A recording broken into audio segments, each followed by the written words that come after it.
It's day 442. It's also July 21st, 2020, and we are at the Clark Canyon Reservoir in Montana. You ever wake up in the morning and ask yourself, what am I doing? And more importantly, why? Yeah, me too. Hi, my name's Craig, and this is my story. A story about life. Life out there. For visuals while listening, search Life Out There on your favorite social media platform or use the links in the podcast description.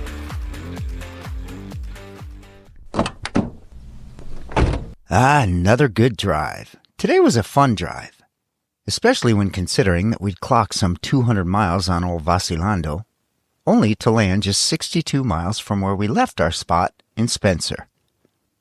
Let me explain.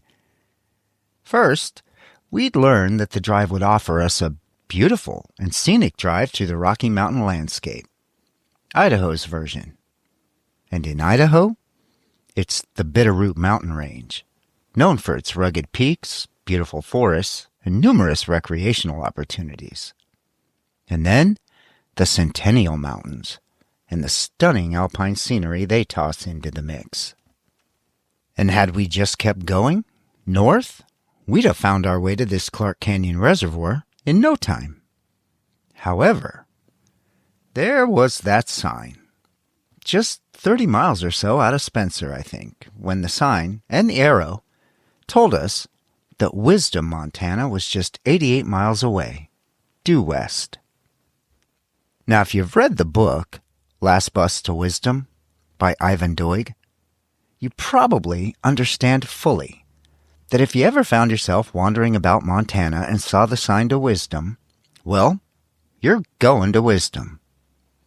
If you haven't read the book, or aren't familiar with Ivan's work, here's a quick summary. Ivan was born in 1939 in White Sulphur Springs, Montana, a small ranching community of around 500 at the time. He was deeply influenced by his upbringing and experiences in Montana, a life that provided a rich source of information for what would become his storytelling.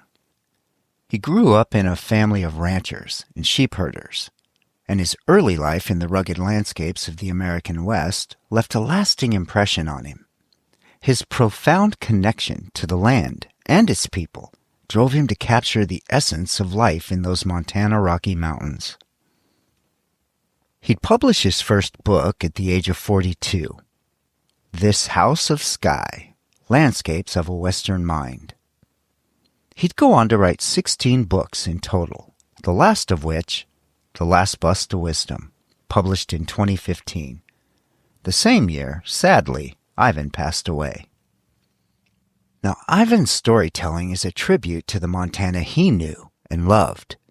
He was speaking from first-hand experience, a life he had known, and somehow managed to combine the trials and tribulations of everyday folks and the things we deal with, but set in a part of the country like no other, the wide open and big skies of Montana. Now, ironically, my introduction to Ivan came with Ivan's last piece of work, That Last Bus to Wisdom, which I just finished reading a few weeks back, so I guess I'll be working my way back through Ivan's work.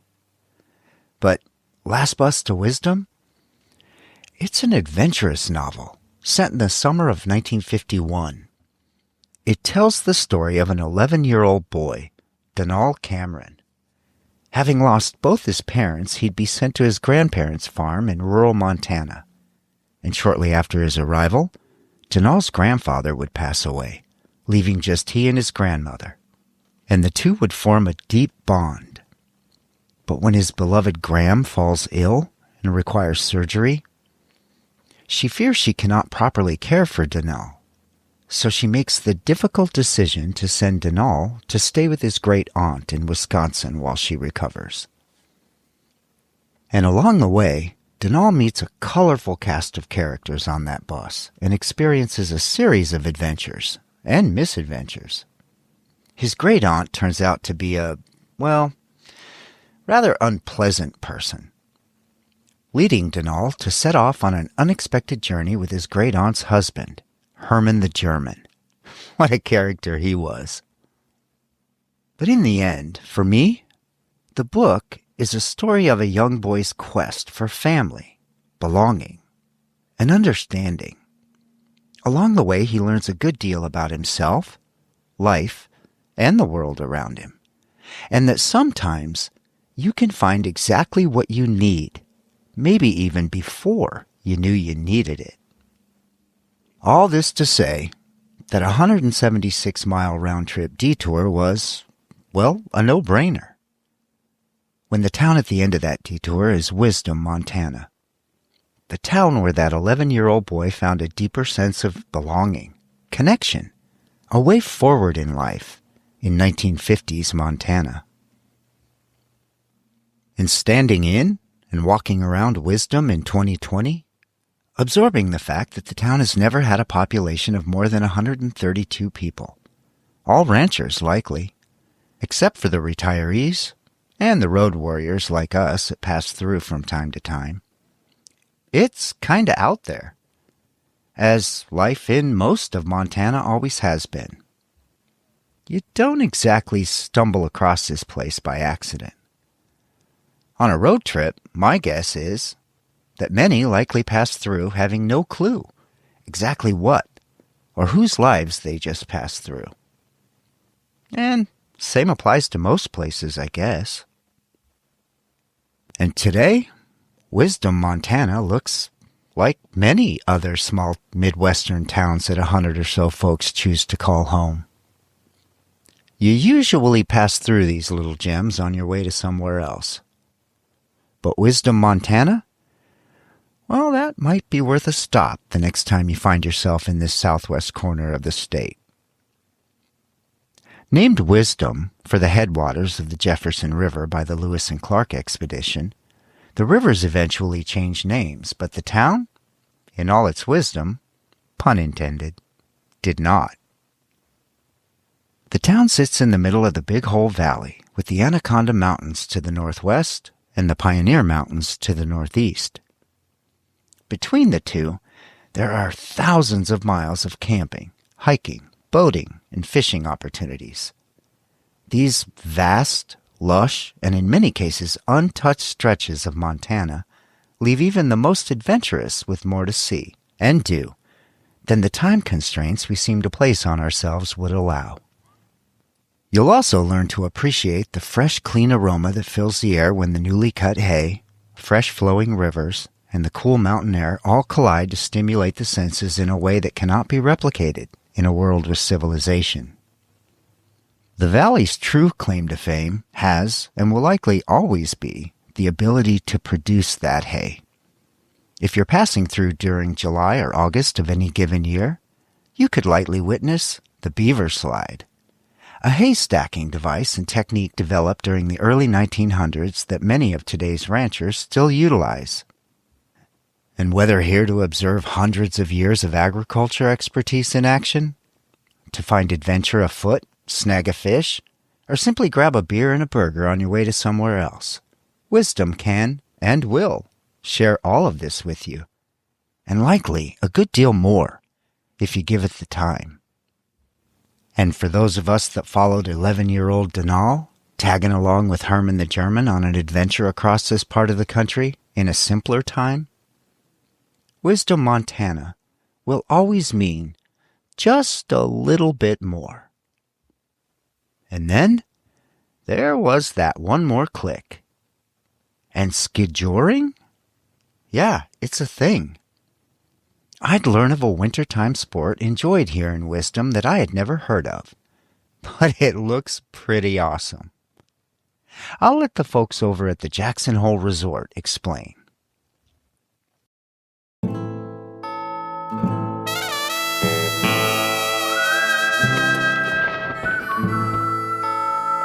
Skijoring is putting a skier behind a horse with a 30-foot rope, asking the skier to go around 16 to 20 gates, a few jumps, and the horse to go wide open. It's a combination of Western horsemanship and racing, a little bit of a water skiing element because you're at the end of a rope. So it is just an adrenaline-packed 15 to 20 seconds of fun.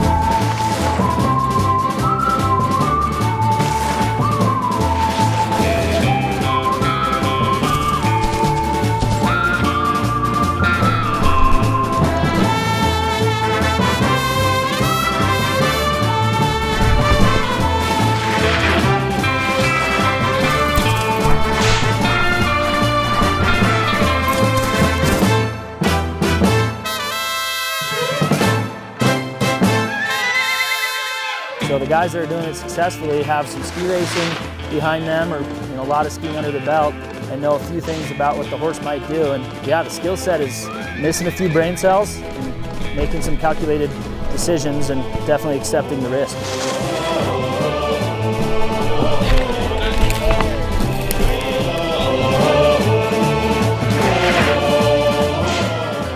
Way fun. It reminded me of those winter days in Minnesota when my cousins and I would hook up the bobsled behind Taffy, my trusty buckskin mare, and head out across those cornfields. Ah, good stuff. And back out on the main highway, we trekked that last 30 miles or so to Clark Canyon Reservoir. I'd read online that there were some pretty awesome camping opportunities around the lake. And there are. The Clark Canyon Dam was completed in 1964. It's an earth-filled dam which impounds the waters of the Beaverhead River here in the southwestern corner of Montana. And with the creation of the reservoir, the area ensured irrigation support for over 60,000 acres of surrounding farmland. And along with its functionality, the reservoir introduced massive recreation opportunities to the area's residents, as well as countless visitors each year. Fishing, hiking, boating, camping are all enjoyed with the support of multiple campgrounds around the lake. And perhaps most impressive is that these campsites are offered free of charge to the public. Water is available, however the sites don't provide electricity, but they do offer an on-site camp host to provide information about the area and maintain the appearance of these well-manicured sites. We enjoyed our spot next to a covered pavilion, complete with picnic table and a barbecue pit, while taking in that view, the lake, and the wildlife that call it home. Now, according to the Clark Canyon Reservoir official website, Clark Canyon is also the location of Camp Fortunate, a significant stop along the Lewis and Clark Trail. It was here that the expedition met the Lemhi Shoshone tribe and cached their canoes and supplies for the return trip. I'd also learn a little bit more about Sacagawea, the Native American woman who had joined Lewis and Clark as their guide through the area. Her knowledge of the area and its terrain, as well as her ability to communicate with the various Native American tribes, proved to be invaluable to the success of the expedition. But I guess I hadn't known, or remembered anyway, that prior to joining the expedition, Sacagawea, at the age of 12, had been taken captive by another tribe. And after 3 years of captivity, she was sold into a non-consensual marriage to a French fur trapper in the region. And this fur trapper would later be hired by Lewis and Clark as an interpreter, and his 16-year-old bride would come along as well. And it would be here, at Camp Fortunate, that Sacagawea would reunite with her family and people.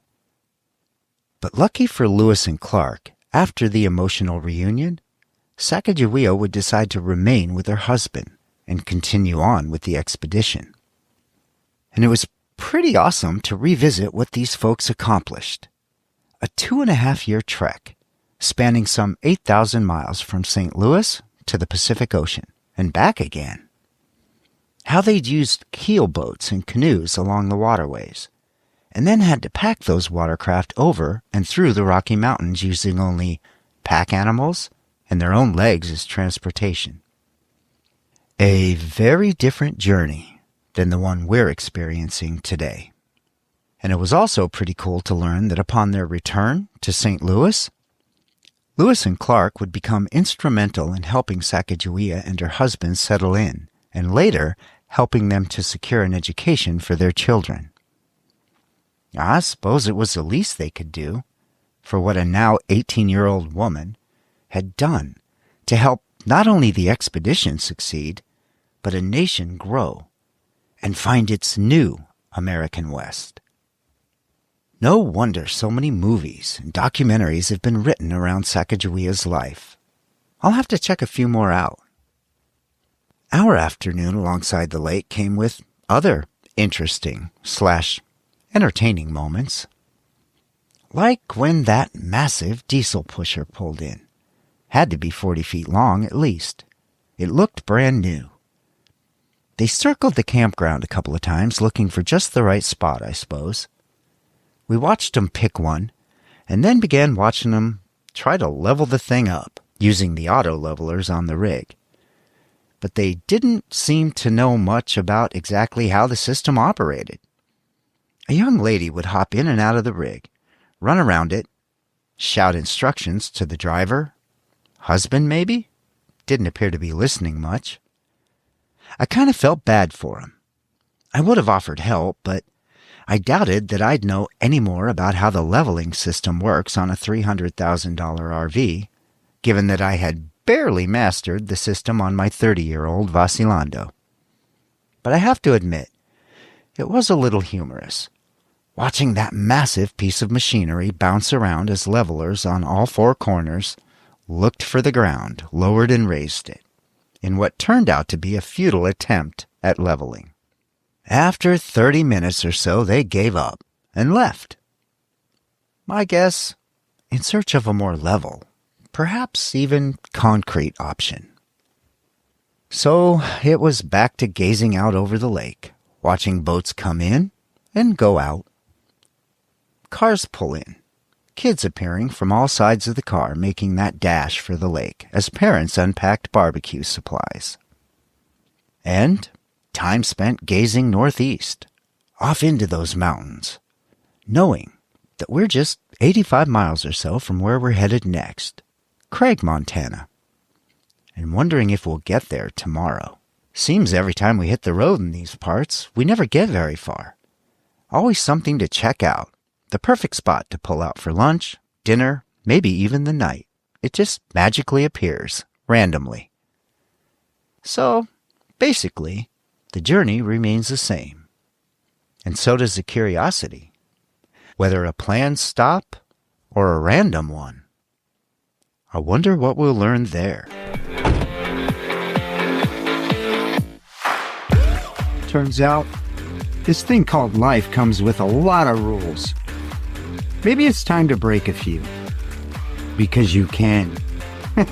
No, seriously, you can. Free audio post-production by alphonic.com.